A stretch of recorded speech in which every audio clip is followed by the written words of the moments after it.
সদ্য বিলুপ্ত ছিটমহলগুলোর সবচেয়ে বড় কুড়িগ্রামের দাসিয়াছড়ার কালীরহাট বাজার সংলগ্ন গার্লস হাই স্কুল মাঠে বিদ্যুৎ সংযোগ ও সোলার হোম সিস্টেমের কার্যক্রমের উদ্বোধন করেন প্রধানমন্ত্রী। সেখানে সুধী সমাবেশে প্রধানমন্ত্রী বলেন, দেশবাসী ও নাগরিকদের কল্যাণে আওয়ামী লীগ সরকার যে বাতাবরণ তৈরি করেছে তার সুফল এবার পেতে যাচ্ছে দীর্ঘ বছরের বঞ্চনার শিকার মানুষেরা। দীর্ঘদিন বঞ্চনা নিয়েছিলেন, সেই বঞ্চনার জন্য আর না থাকে। আপনারা আমাদেরই একজন, আমাদেরই আপনজন।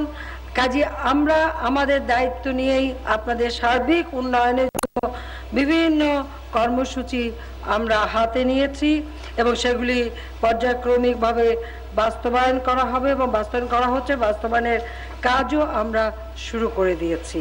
তিনি রাস্তাঘাট, বিদ্যুৎ, শিক্ষাসহ সার্বিক উন্নয়নের সরকারের পরিকল্পনার কথা জানিয়ে তা ত্বরান্বিত করার নির্দেশ দেন সংশ্লিষ্টদের। একটা মানুষের জীবনে যা যা প্রয়োজন সেগুলি করার জন্য আমরা ইতিমধ্যে পদক্ষেপ নিয়েছি।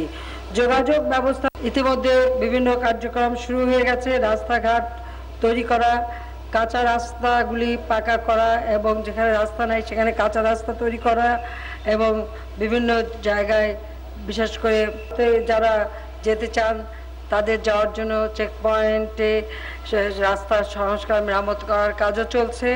আর বাংলাদেশের সঙ্গে যারা আছেন তাদের সঙ্গে সড়ক যোগাযোগটা খুব দ্রুত আমরা করে দিচ্ছি। ছিটমহল নামে বিচ্ছিন্ন ভূখণ্ডে আসতে না পারার মূল ভূখণ্ডের মানুষের আক্ষেপ আর ছিটমহলবাসী কোনো দেশেরই নাগরিক সুবিধা না পাওয়ার বঞ্চনার শেষ হলো বলে মন্তব্য শেখ হাসিনার। প্রধানমন্ত্রী শেখ হাসিনা পরে কুড়িগ্রাম জেলা শহরের উদ্দেশ্যে রওনা দেন সেখানে আয়োজিত জেলা আওয়ামী লীগের জনসভায় যোগ দিতে। আমরা সাজিদ রোমেল, 21 টেলিভিশন। শুরু হয়ে গেছে আর